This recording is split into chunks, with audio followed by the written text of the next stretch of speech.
1, 2, 3.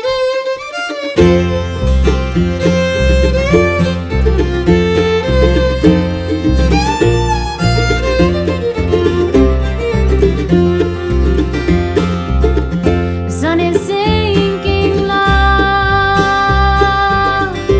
and there's no place to go. Fly far from a nightmare sting, take me where cicadas sing. Baptized by summer showers, a fragrant air and sunburned flowers. Cold breeze stirs spirals, warm muddy toes, she is reborn. Draw me a bath of shooting stars to wash away my burdens. Cradle me in your crescent moon and hear the cricket sermon.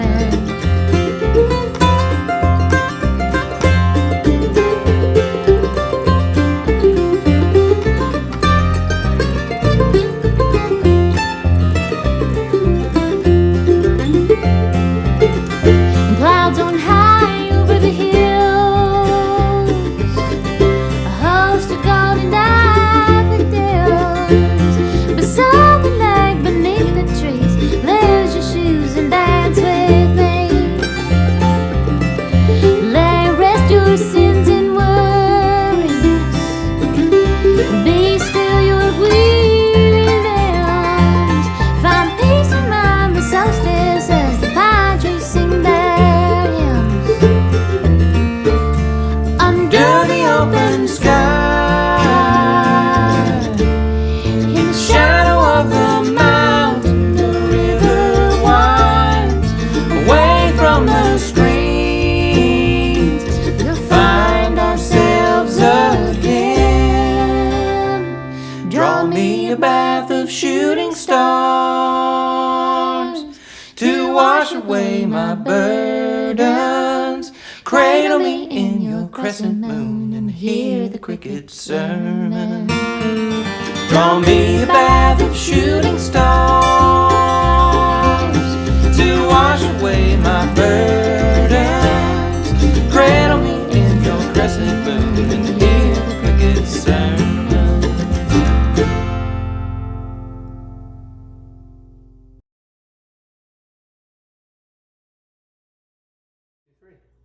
Hi, this is Michael Smith. And my name is Leah Calvert. Welcome to the 12th episode of Smith and Calvert, about a song. And we have a guest, We have a very special guest. Mr. John Driscoll Hopkins. Thank you Yeah. for being here with us. And Thank you. for letting us use your studio. Oh, you guys are always welcome. Yeah, so It this sounded great. Thank you. So the 12th episode, we decided to kind of go bigger, and we brought a full band in. This song we did, which is, what's the song again? Cricket Sermon. Cricket Sermon, which my cousin wrote, or helped write. It's a bluegrass song, so we brought in a bluegrass band. We had Mr. Jamie Pittman, who is out there. Hey, Jamie. Hello. And Troy Harris. Jamie played guitar. He did a great job. Troy played bass. So we'll talk all about that. But before that, let's talk about our wine for the night. Okay, great. Yeah, it's funny. When we started this thing, I thought the whole wine deal, to be really frank with you, it was like kind of pretentious a little bit. And I was like, everybody's going to think it's pretentious. And they didn't. Actually, everybody wrote me and was like, y'all need to have better wine, better stemware, all this better stuff. And I was like, okay, send me wine. So our close friends of ours, Chris and Jen Preston, they live in Oregon, right? Yeah. And they sent us Irvin and Robert's 2017 Pinot, and it is a fantastic Pinot. What do you think about it? It's super delicious, actually. It's the biggest Pinot we've had. It's enormous. Yeah. It's practically a cab, how big it is. I'm sorry, Chris. We did put it in these, whiskey glasses. That's all I've got. So that's all John drinks. So we really, that was all we could do. Yeah, so it's very good.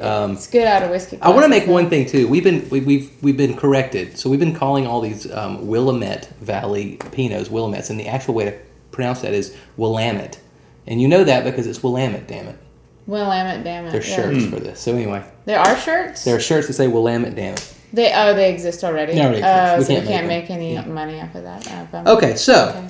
So this song, it was a bluegrass tune. We love doing it. We already talked about my cousin Brittany and writing. So we really brought John in here because we want to talk about what we're going to do for the next season. So season 1 of About a Song is done, and now we're going to go into season 2. Mm-hmm. So season 2, what we are wanting to try to do is to hook up with other songwriters and try writing a song together new, like in a certain amount of time. We'll see how this works. You have 2 hours. We have to write a song together. And John is a fantastic songwriter. He's written some hits with Zach Brown Band, which he is one of the original members in. He's written a lot of killer songs in his own band that we're going to talk about. And so our first thought was to ask John if he'd kind of be our first person to do this. And is it still yes? Oh, dude, I'm all about being the guinea pig. So I'm into it. So he's going to let us try. So We will write a 2-hour song, and it's only going to take us 8 hours. that's right. Yeah. We'll get it done in 6 We'll weeks. trim it down, though. Then no one will know the difference. 24 hours on Yeah. texting, but yes, 2 hours. For Yeah, sure. so he's going to help us do that. But one thing I wanted to use this as an example and a time to do is to talk to John a little bit about his process, because we've talked a lot about songwriting process. So I guess from just a high level, do you have a general process that how songs get written with you, or does it just it is what it is and it happens depending on the situation? How does that tend to work with you in different situations? I try to be as loose as I can in terms of what I'll accept, and I try to be accepting of lots of different methods and styles. I tend to be a lyric guy first, and I've got a bunch of little 1-sentence ideas in my phone where I think of a line that I like. Mm-hmm. But then again, there are opportunities that sometimes hit when you're traveling with so many people on the road, where somebody says something to you, and you say, "Wow, what if you said it this way?" And the next thing you know, you've grabbed the guitars and you're writing just based on a moment or a riff. And so it's happened so many different ways. It's hard to pigeonhole, but I think the main thing that I've learned is I really try to keep my BS detector in line and know when I'm kidding myself, and I really try to be open to the new ideas that are coming from different people that I play with, and write with. So When you say kidding yourself, you're talking about trying to be authentic or trying to be real?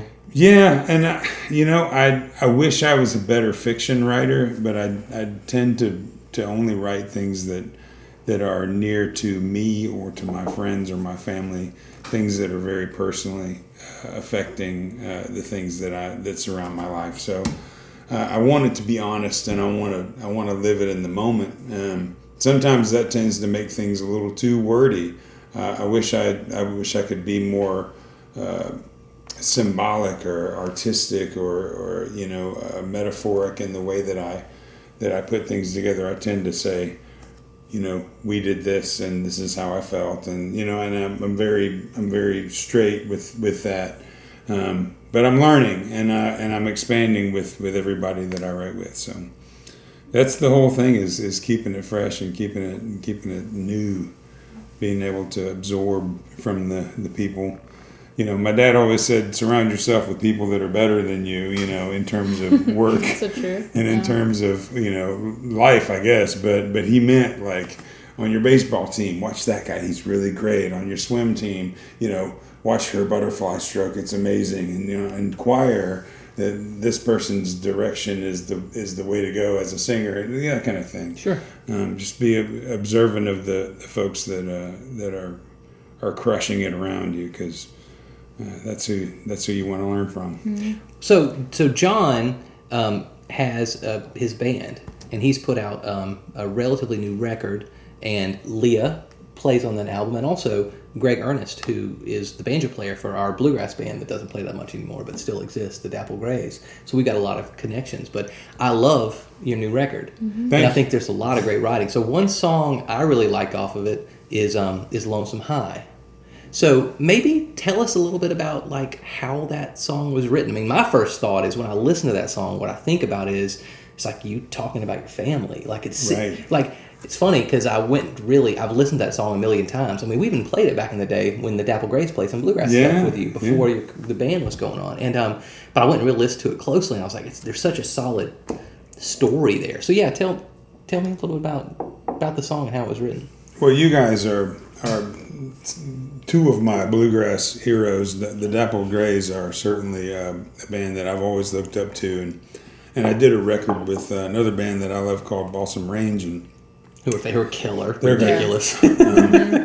they're amazing guys and amazing players, and I've always been a fan of bluegrass and roots music, but I never really was a student until probably 10 or 15 years ago, and then I really started listening intently and paying more attention to it, and as I did that, the community sort of embraced me as a Zac Brown band member, and I started hearing, descriptions that bluegrass was a high, lonesome sound, and that's often how it's described, as sort of a lonesome, sad wail. But that falsetto thing and the mandolin strings and the fiddle strings up high, and it's a good descriptor for that. And in that, I thought, what would a lonesome high sound be? Not much of a switch, but to me, not even the sound, but what would it be to be lonesome high? And it started feeling like what I sometimes deal with on the road with this great opportunity and this great audience that I play in front of, and we're on this high all the time because we're playing places like Fenway and Sure. Red Rocks and these amazing historic venues, and you just can't help but be blown away by all the grandeur surrounding you. But then before and after the show, your only interaction with your family is the phone call or the FaceTime or the email or the text or something, and so that makes that high a little lonesome, because they're not there to share it with you. They only get to come to 5%, 2% of the things that we're doing, and you make a big effort when it's something like Saturday Night Live, but when you're on this 20-day tour and school's going on and jobs are going on and everyone's got things, you can't always be together. So that's where the song started, and Lonesome High was born through that. And then it was a legitimate co-write with my friend Mitch Rossell, who's been writing a lot with Garth. He's a younger guy in Nashville and a fantastic writer. Levi Lowry chimed in with a verse, and Zach helped me with the bridge, and I just kept throwing it at my people, and saying, "What do you think about this?" Because if I finish it by myself, it's going to sound a certain way, very specifically me. But having those other elements, I think it broadened the song a great deal. So. That's cool. So you had some co-writers with that. Yeah. That's funny. It's Levi. So we played with Levi when we were super young at Stone Mountain Park, 15 years ago, and he was just fiddle player. Yeah, he's turned into this amazing songwriter. We actually played 15 years ago on a Turner South gig with Packway Handel, and Leah was in that. So funny. Yeah. And didn't really speak, but just like, "Hey guys, how's it going?" Yeah. But the paths keep crossing, intertwining. Right. Yeah. Well, that's awesome. Mm-hmm. Well, that's killer. So, all right. Well, we don't want to probably go much later here, but so thank you for letting us do the song here, and really looking forward to trying to write a song in a short amount of time. That's going to be exciting. It's going to be fun. In the ideal world, the next podcast you will see will be our song. Yeah, that's right. So thank you. That's 12 episodes down. This was a big undertaking, and it's really a cool thing to finish. So thank you all that have been listening all the way through, and we'll talk to you soon. Bye. Bye.